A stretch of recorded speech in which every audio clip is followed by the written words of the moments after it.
it, we will fix it.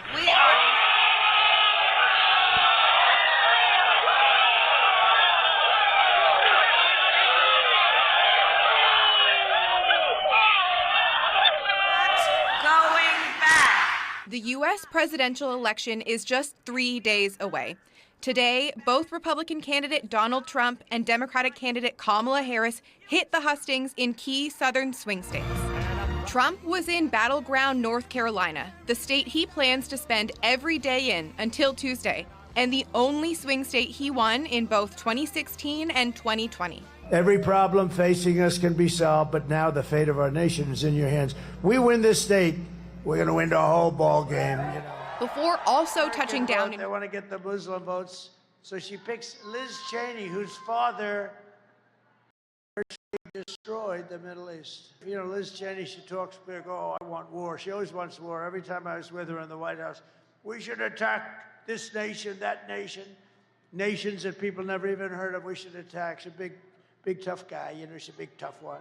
She's a tough one.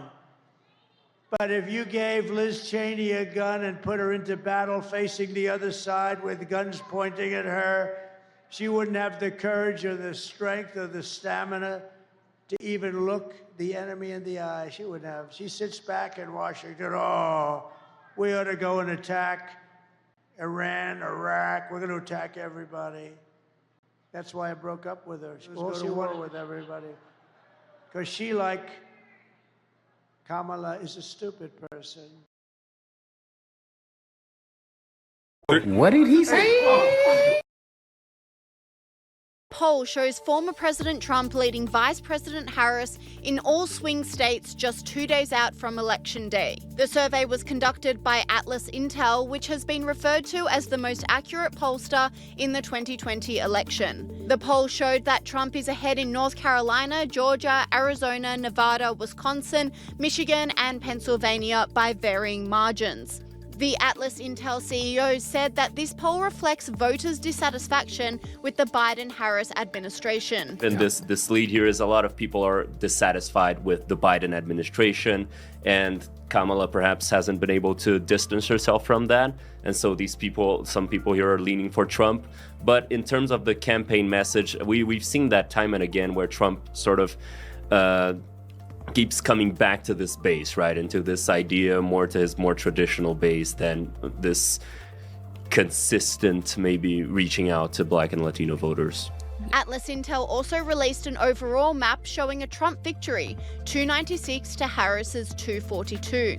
But while the Atlas Intel poll is showing a Trump victory, other polls aren't so sure. The New York Times Siena poll is showing a different outcome, but Trump political director James Blair has blasted the results, saying they are inaccurate. All of those polls in all the battleground states, I heard Carl before this talking about the recalled vote, they've set the electorate to the left of 2020, which doesn't comport with what we know, which is that all of these electorates have moved to the right, just on a registration eligible electorate basis itself. And obviously we see that starting to manifest in the early voting patterns. So I think that they're sort of putting some cover out there because they're going to underrepresent President Trump's support. What they essentially are saying there is we got too many Democrats in the survey. We don't have enough Republicans. We know that, but we're going to publish these numbers on the eve of the election anyway.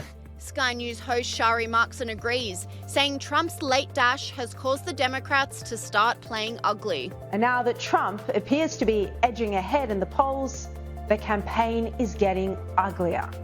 The New York Times reports top Democratic strategists are increasingly hopeful that the campaign's attempts to cast former President Donald J. Trump as a fascist will carry Ms. Harris to a narrow triumph. So this is a very deliberate decision to go negative and go nasty, a deliberate strategy to paint Trump as a dictator. This is what's happening behind the scenes in the Harris camp. But publicly, Kamala is pledging unity for all Americans.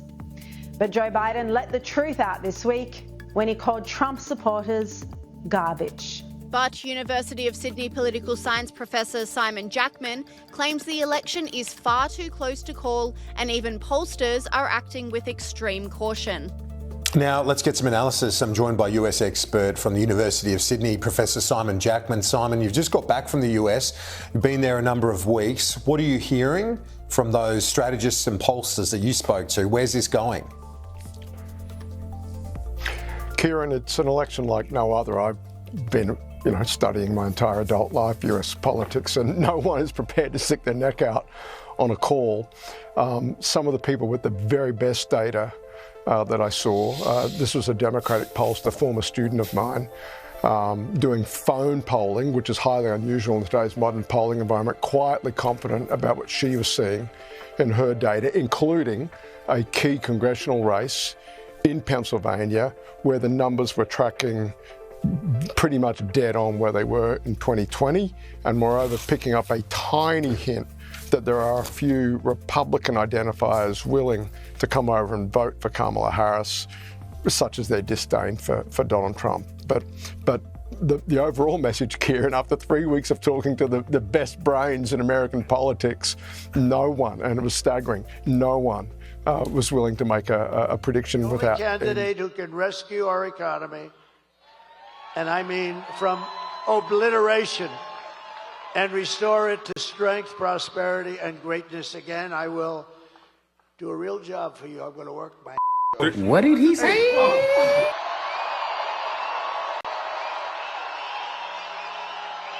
And I didn't need this.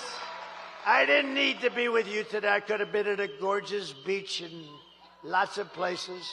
I own some of the most beautiful beaches. I could have had that salt water from the oceans. I like oceanfront property best.